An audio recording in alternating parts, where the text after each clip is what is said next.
It was so lovely to meet you, though. I wish we might talk longer."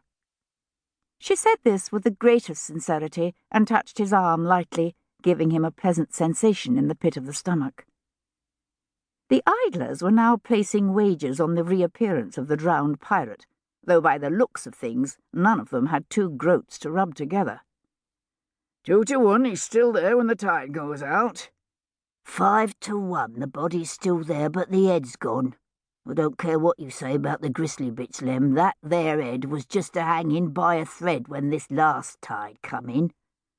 Next un'll take it, sure.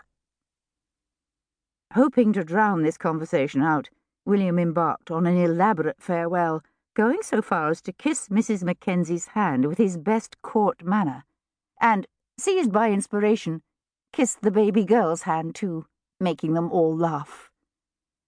Mr. Mackenzie gave him rather an odd look, but didn't seem offended, and shook his hand in a most republican manner, playing out the joke by setting down his son and making the little boy shake hands as well. "Have you killed anybody?" the boy inquired with interest, looking at William's dress sword. "No, not yet," William replied, smiling. "My grandsire's killed 24 men." "Jimmy!" Both parents spoke at once, and the little boy's shoulders went up around his ears. "Well, he has." "I'm sure he is a bold and bloody man, your grandsire," William assured the little boy gravely. "The king always has need of such men." "My granda says the king can kiss his arse," the boy replied matter-of-factly. "Jimmy!" Mr. Mackenzie clapped a hand over his outspoken offspring's mouth. "You know your grandad didn't say that," Mrs. Mackenzie said. The little boy nodded agreeably, and his father removed the muffling hand. "No, Granny did, though." "Well, that's somewhat more likely," Mr. Mackenzie murmured, obviously trying not to laugh. "But we still don't say things like that to soldiers. They work for the king." "Oh," said Jimmy, clearly losing interest. "Is the tide going out now?" he asked hopefully, craning his neck toward the harbour once more. "No," Mr. Mackenzie said firmly. "Not for hours. You'll be in bed." Mrs. Mackenzie smiled at William in apology, her cheeks charmingly flushed with embarrassment, and the family took its leave with some haste, leaving William struggling between laughter and dismay. "Oi, Ransom!" He turned at his name to find Harry Dobson and Colin Osborne, 2 second lieutenants from his regiment, evidently escaped from duty and eager to sample the flesh pots of Wilmington, such as they were. "Who's that?" Dobson looked after the departing group, interested. "Mr. and Mrs. Mackenzie, friends of my father's."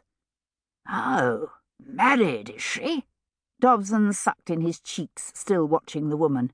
"Well, make it a bit harder, I suppose, but what's life without a challenge?" "Challenge?" William gave his diminutive friend a jaundiced look. "Her husband's roughly 3 times your size, if you hadn't noticed." Osborne laughed, going red in the face. "She's twice his size. She'd crush you, Dobby." "And what makes you think I mean to be on the bottom?" Dobson inquired with dignity. Osborne hooted. "What's this obsession of yours with giantesses?" William demanded. He glanced at the little family, now nearly out of sight at the end of the street.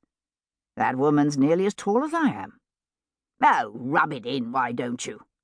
Osborne, who was taller than Dobson's 5 feet, but still a head shorter than William, aimed a mock kick at his knee.